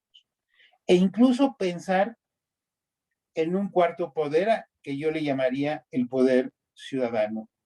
O incluso, si no fuera el poder ciudadano en su totalidad, ya hay tratadistas, por ejemplo, que hablan del poder electoral. En muchas constituciones de varios países en el mundo, el poder se divide en poder ejecutivo, legislativo, judicial y electoral.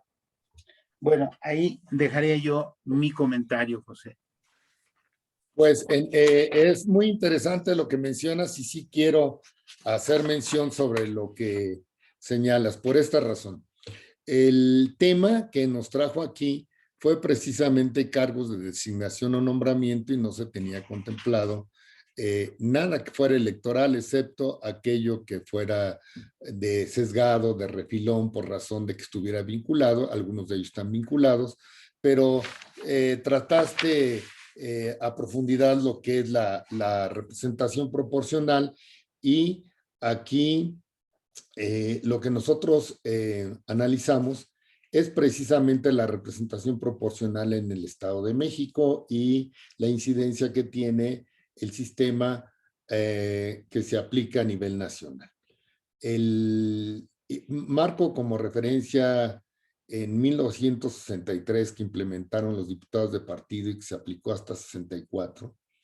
Tuve un maestro de apellido Patiño Camarena que ha escrito más de 60 libros, mucho sobre la materia electoral, y en uno de sus comentarios muy personales, por la experiencia que él había tenido en torno a los partidos, me dijo que algún dirigente del PAN en su momento le comentó que las listas de diputados de partido que proponían en su época, principalmente el PAN, que era el principal partido opositor en esa época, independientemente de que existían ya otros como el PPS o el PAR, el fuerte en ese momento era el PAN. Al presidente de la República, Adolfo López Mateos, le llevaban las listas para que las aprobara, decir quiénes iban a ser sus opositores en la Cámara, y el presidente le decía cuáles iban a aceptar y la forma incluso de poder completar el 5% como requisito para que tuvieran derecho a ese reparto. Entonces, inició la representación proporcional según su comentario, aunque es muy difícil de corroborarlo, pero al menos es una plática muy especial que no estaba nada descabellada para la época en que el gobernante en turno era muy poderoso, como hasta ahora lo es, más en aquella época donde había un partido predominante, totalmente hegemónico, no predominante, hegemónico. Es creíble lo que el maestro platicaba. Entonces ahí empezó con los primeros vicios la representación proporcional.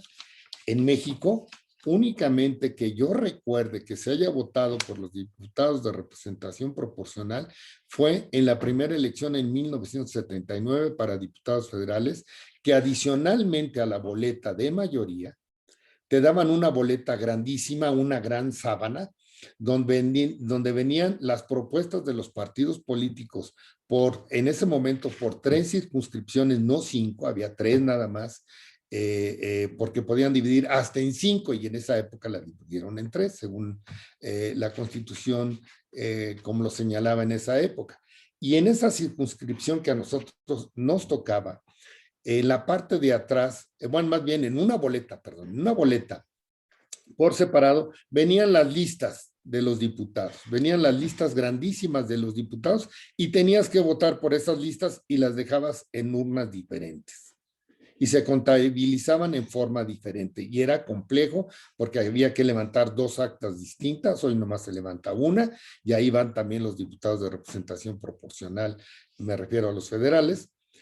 Y en México, hasta el momento, no se vota por los diputados de representación proporcional. Van sumados a las elecciones de la votación de la mayoría. Por lo tanto, no, vuelvo a insistir, tú estás hablando seguramente de otros países donde sí se vota por ellos, pero en este no. Y además yo soy enemigo de que se apliquen otras figuras de otros países porque desconocen cómo se cosechan los votos en México, que es totalmente diferente a como se hace en países desarrollados, y traen figuras no aplicables en México, y hay que buscar desde los antecedentes de las iniciativas cuando traen estas propuestas como la reelección y los diputados de representación proporcional, y ver que en otros países cómo juntan los votos, cómo convencen a la ciudadanía, y en la época en que se aplicó aquí la representación proporcional, las condiciones eran totalmente adversas para los partidos de oposición y les dieron un acceso. Y además se platicó claramente que en la primera elección de diputados de 1979, me parece que nomás ganaron 1 de mayoría la oposición y en la siguiente ganaron 4.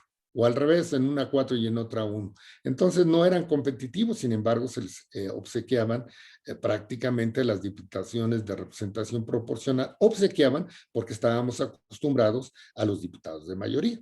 Si hoy hacemos un análisis de los diputados de representación proporcional y mayoría y pudiéramos aplicar exclusivamente la mayoría, un partido político tendría mayoría en la legislatura con solo el 30% de la votación global del cuerpo electoral, si nada más fuera de mayoría.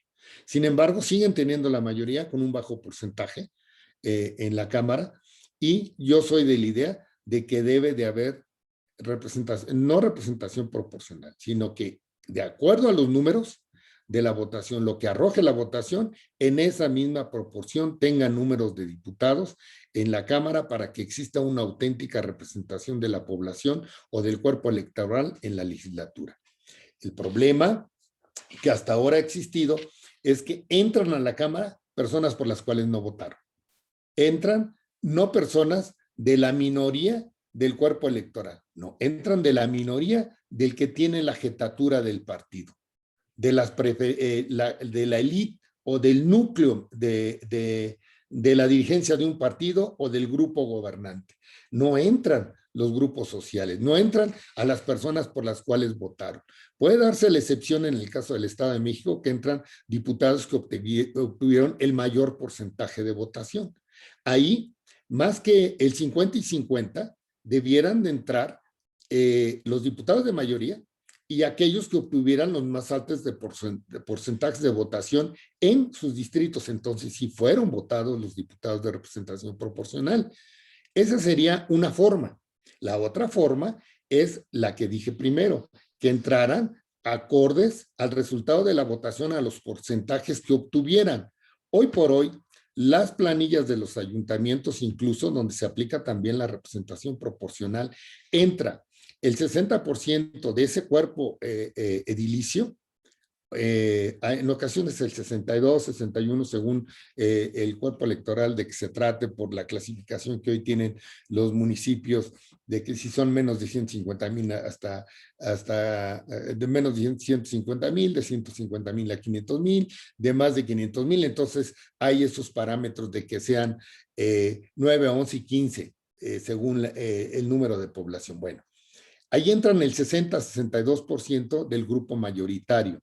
Y con el 25% de la votación, hoy como está fragmentada la votación y el número de partidos, que son 9 y 1 local, parece que tenemos en el Estado de México, así como está de fragmentada, en ocasiones ganan con el 18, el 20%, el 22% de la votación total, y no incluyendo la abstención. Con el 50% del cuerpo electoral que vaya a votar, y de ese 50% obtienen el 20%, ganan la mayoría en el ayuntamiento o ganan la mayoría en la legislatura. Entonces, no representan auténticamente a los electores o al cuerpo electoral en su conjunto. Por ello, al menos para la legislatura, para no sacarlo de los ayuntamientos, que sería una propuesta distinta, sería, aunque no son cargos de no elección, pero pues tú me metiste en este problema y trato de darte respuesta, de que en los diputados, al menos en el Estado de México, podemos intentarlos porque ya tenemos la figura de que quienes obtengan el mayor número de votación en las urnas, pudiéramos hacer que todos vayan a competir por un distrito, y aquellos que obtengan el mayor número de votos en el segundo lugar entren, o el mayor porcentaje, y no confiarnos a listas, que vayan y luchen, que vayan a campo. Ellos dicen somos de tierra, según supuestamente los que van y compiten en el distrito, pues que vayan y lo compitan. Y muchos de ellos van con fervor, con ánimo de que puedan, se hacen más competitivos. Y aquellos que van bien cómodamente en la lista, han tenido lo mismo que hace rato mencionaron, han tenido posiciones de secretarios, de subsecretarios, en ocasiones de fiscales, etcétera.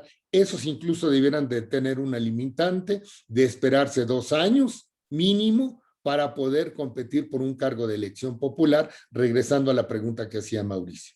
Esos, en la ley, hay que limitarlos. Pueden ser, pues yo digo 2 años, pero a veces en la Cámara muchos tienen aspiraciones políticas de otra naturaleza, también de nombramiento, y luego regresar a los de elección, pues pueden ser 1 año o pueden ser 8 meses, pero sí limitarlos para que no se desprenda el Ejecutivo con todos los controles que tienen, sobre todo los secretarios de Desarrollo Social, que tienen programas, infinidad de programas sociales y que están posicionados entre los electores, limitarlos o retirarlos mínimo 1 año previo a una elección con la finalidad de que no rompan con el principio de igualdad en la contienda, porque ahí de antemano ellos no compiten en igualdad de condiciones que los otros que no han participado en esos cargos de gobierno. No sé si con esto está explicado, pero puedo incluso ir a más detalle,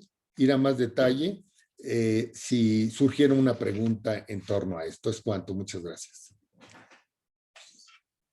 Gracias, José. Yo simplemente insistiría en que sí se votan los diputados de representación proporcional, y si ya has acudido a votar y has tenido tu boleta en la mano, verás que en la parte posterior ahí está la lista de los diputados de representación proporcional por los cuales también se vota. Y hay diversos sistemas en el mundo. Además, yo haría la puntualización de que no tenemos un sistema electoral mexicano, es decir, el sistema de mayoría relativa y de representación proporcional son sistemas del mundo. Es decir, cuando tú dices no podemos traer sistemas extranjeros, no conozco cuál es el sistema electoral netamente mexicano. Es decir, todo el sistema electoral, el sistema constitucional mexicano, todo es importado. Es decir, no tenemos un sistema netamente mexicano y menos mexiquense. Es decir, todo lo hemos traído del exterior. Todo el principio general constitucional de hacer elecciones, pues proviene de la tradición liberal, y la tradición liberal no nació en América y menos en México, nació en Europa, ¿no? O en Estados Unidos. Pero en fin, yo en ese tema disiento profundamente lo que acabas de decir. Y también disiento en el sentido de que si elegimos diputados todos por prelación, es decir, todos que sean el primero o el segundo lugar en los distritos electorales, podemos encontrarnos que con una votación, como tú decías, del 40%, dos partidos se reparten todos los distritos electorales entre primero y segundo lugar en los distritos, y los demás partidos políticos queden fuera de la Cámara. Y eso implica que todo un sector de la población no tenga representación en las cámaras. Eso se puede dar cuando se juega al sistema de mayoría relativa simple. Pues es el caso norteamericano, donde tenemos un sistema bipartidista. Hay un partido socialdemócrata en Estados Unidos. Yo nada más te pregunto, ¿cuántos diputados, cuántos representantes tiene en el Congreso de los Estados Unidos el Partido Socialdemócrata? ¿O cuántos senadores? Pues ni uno solo, ni uno solo. ¿Por qué? Porque el sistema de mayoría relativa simple implica que solamente dos partidos políticos se queden con todas las canicas. Lo mismo pasa en el Parlamento británico. En cambio, cuando uno ve qué pasa en el Bundestag o en el Parlamento, en el Congreso de los Diputados en España, vemos una multiplicidad de partidos políticos, como es el caso mexicano, Y yo sigo insistiendo que la representación proporcional le ha dado una gran riqueza tanto al Congreso de la Unión, al Senado, como a la propia Cámara local, en debates y en propuesta y en tradición parlamentaria. Se ha construido una mayor tradición parlamentaria a partir de que se generó la representación proporcional en las cámaras en México que cuando no la teníamos. Pero bueno, ahí dejo, esto está para el debate, eso lo podemos armar un debate específico sobre los pros y los contras de la representación proporcional y de la mayoría relativa, porque además en términos de análisis y de estudios hay mucho de esto. Pero en fin. Sí, no quisiera agregar lo último, porque ahora sí diría Mauricio, alusiones personales. Tienes razón en cuanto a la propuesta del primero y segundo, el que entra en segundo lugar por el mayor porcentaje de votación, que efectivamente diría los grupos pequeños, pero los grupos pequeños no entrarían, estoy de acuerdo. Pero también hubo la otra propuesta, de la cual no hiciste mención, donde entraran exclusivamente en el porcentaje de votación que tuvieran en todo el cuerpo electoral, que ese sí sería una auténtica representación proporcional, sería más próximo a lo que tú pudieras proponer. En cuanto a las importaciones de figuras, deberíamos de estudiar al menos una, no sé, pudiera estudiar otras, sobre la reelección en México, la forma en que trajeron a teóricos italianos para que vinieran a explicarlo, los pagó el PAN, directamente los promocionó el PAN. Hay que ver y estudiar cómo estuvo en torno a la iniciativa que impulsó César Camacho, por presiones precisamente de otros partidos, no de su partido, para implementarla en la Cámara de Diputados y la implementaron como en otros países la reelección con los argumentos de que estaban más profesionalizados, de que eran más competitivos hacia las cámaras, que tenían mayor técnica legislativa, etcétera, etcétera. En México no opera así. Esa figura no operaba así por razón de que aquí no entraban con esa calidad de que fueran más profesionalizados porque duraban más tiempo en la Cámara, en razón de que a mí me tocó apreciar y estudiar a un señor de apellido Vigueras Lázaro del estado de Guerrero, que fue 7 veces diputado y jamás usó la tribuna y jamás propuso nada y jamás perfeccionó los debates que tú mencionas por el hecho de haber durado haber entrado 7 veces a la Cámara. Al contrario, algunos de ellos que entraban por ese mecanismo de la Diputación de Representación Proporcional, me tocó observar que también se llegaban a dormir hasta atrás de la Cámara y nunca participaban, nada más votaban para hacer las mayorías que necesitaban los partidos y obtener esos resultados. Entonces, por eso me refería a la figura porque importaron la reelección en ese momento, porque trajeron y explicaron de cómo los diputados en los parlamentos, no en un sistema presidencial como nuestro, eran muy eficientes y podían estarse reeligiendo constantemente y mejorando la legislación. En México no se daba así en esos términos porque eran otros los requisitos o eran otras las formas en que se recolectaban los votos y no como se recolectaban en esos países. En México, en ese momento que los importaron, era con despensas, con láminas, con gestiones en algunas actividades hacia el interior de gobiernos locales o federal para obtener las simpatías o los votos de los ciudadanos.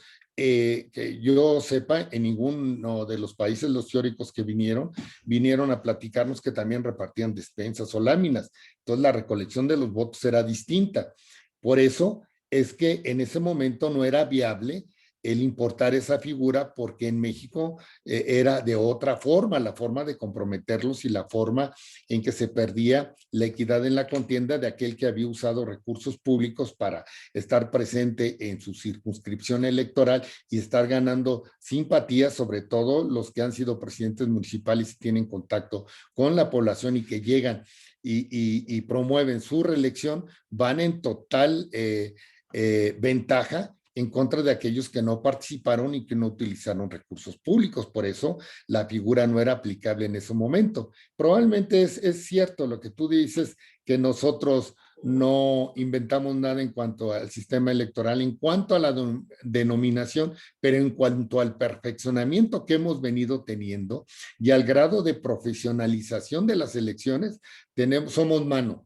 Nos hemos hecho profesionales en los institutos electorales para conducir las elecciones. Son unos auténticos profesionales quienes trabajan en el servicio profesional electoral. Que las decisiones se toman de una u otra forma, son extremadamente eficientes y saben perfectamente la forma en que se conducen, han sido con objetividad, con imparcialidad quienes conducen. La decisión que toma el órgano que lo dirige es distinto, pero hacia abajo, y que tú trabajaste en el Instituto Electoral en calidad de representante de un partido, sabes que hacia abajo hay auténticos profesionales que no permiten que se les vaya a detalle. Por eso, cuando vienes y les montas una figura distinta hacia lo que venían aplicando, les descompones ahí la situación, les descompones hasta la cadena impugnativa cuando denuncian actos anticipados de campaña, cuando denuncian el uso de recursos que regula el 134 de la Constitución para promover la imagen de servidores públicos, etcétera, etcétera. Pero creo que este tema me gustaría tratarlo en otro espacio con la finalidad de que fuera específico, tuviéramos mayor documentación y datos, y sería mucho más, probablemente mucho más largo, porque estaría abierto al debate, y que cada quien tomara la posición que gustara, porque yo creo que nos salimos del tema que es cargos de nombramiento o designación, pero también le entro a ese tema que me encanta y ojalá lo pudiéramos preparar y cuando quieras lo discutimos. Es cuanto, muchas gracias, espero que no los haya aburrido. Muy bien, José. Bueno, yo no introduje el tema, fue una pregunta que te hicieron y bueno, yo tuve que meter mi cuchara por lo que tú planteas ahí, Gracias. pero sí me parece, y si Mauricio Valdés está de acuerdo, que este es un tema que debemos discutir dentro del secretariado y dentro de un conversatorio, el tema del diseño electoral del Estado de México. Creo que es muy importante cómo elegir tanto en los ayuntamientos como en la Cámara local, en la legislatura del Estado. Y se le puede meter mano al tema de la representación en la legislatura del Estado y en los ayuntamientos. Y ese es un tema de la reforma constitucional. Y por supuesto que sería un tema muy interesante para que lo tratáramos en un conversatorio. Bueno, ¿quién quisiera hacer alguna pregunta o uso de la palabra sobre los temas que ha tratado el día de hoy José Neira? ¿No tenemos más intervenciones? Bueno, no veo más intervenciones. Antes de concluir el conversatorio del día de hoy, y dado que José tuvo la atinada posibilidad de hacer la invitación a diversos miembros de colegios de abogados del Estado de México y que están presentes en la conversación, quisiera hacerles extensiva la invitación para que participen en el Parlamento abierto para la reforma de la Constitución. Incluso planteártelo personalmente a ti, José, para que te inscribas en el Parlamento, porque este tipo de opiniones van a centrar muy bien la discusión que vamos a tener en el Parlamento abierto. Estamos inscritos, Estamos inscritos a través de la Federación de Colegios, Barras y Asociaciones de Abogados y a través del colegio. Estamos como... Maravilloso.